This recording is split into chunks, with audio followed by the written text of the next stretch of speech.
கற்பழிப்பு மிரட்டல் விடுத்த திரிணாமுல் காங்கிரஸ் எம்பி தபஸ் பாலுக்கு பிரணாப் முகர்ஜியின் மகன் அபிஜித் ஆதரவு கரம் நீட்டியுள்ளார். தபஸ் பால் வாய் தவறி அவ்வாறு கூறியிருக்கலாம் என்று அவர் கருத்து தெரிவித்துள்ளார்.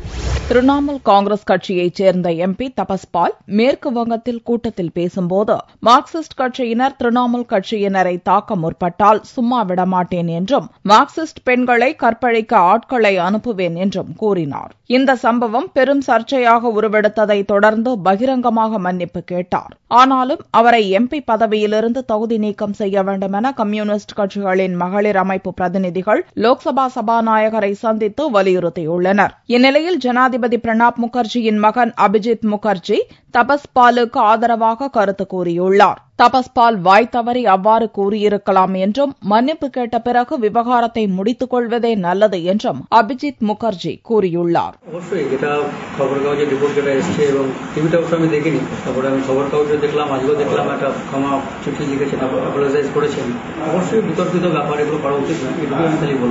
তবে অনেক সময় হয়তো লোকের মুখ ফসকে বলে যায়, বেরিয়ে যায়, তবে না হয় বাঞ্ছনীয়। এই দোষে মোটামুটি সকলেই আমরা একটু দোষী আছি। তবে আমার একটাই বক্তব্য, যেহেতু এটা এখন উনি ক্ষমা চেয়ে নিয়েছেন এবং ওনার দল ওনাকে ক্ষমা করে দিয়েছেন বা ক্ষমা সেরকমই আমি দেখলাম কিছু। மேற்கு வங்கத்தில் உள்ள ஜாங்கிப்பூர் தொகுதி காங்கிரஸ் எம்பியான அபிஜித் முகர்ஜி 2012ஆம் ஆண்டிலும் சர்ச்சையில் சிக்கியுள்ளார். ஓடும் பஸ்ஸில் டெல்லி மாணவி கற்பழிக்கப்பட்டதைத் தொடர்ந்து டெல்லியில் போராட்டம் நடத்திய பெண்களை பற்றி அவர் கூறிய கருத்துக்கு கடும் எதிர்ப்பு எழுந்ததை அடுத்து பிறகு வருத்தம் தெரிவித்தார் என்பது குறிப்பிடத்தக்கது.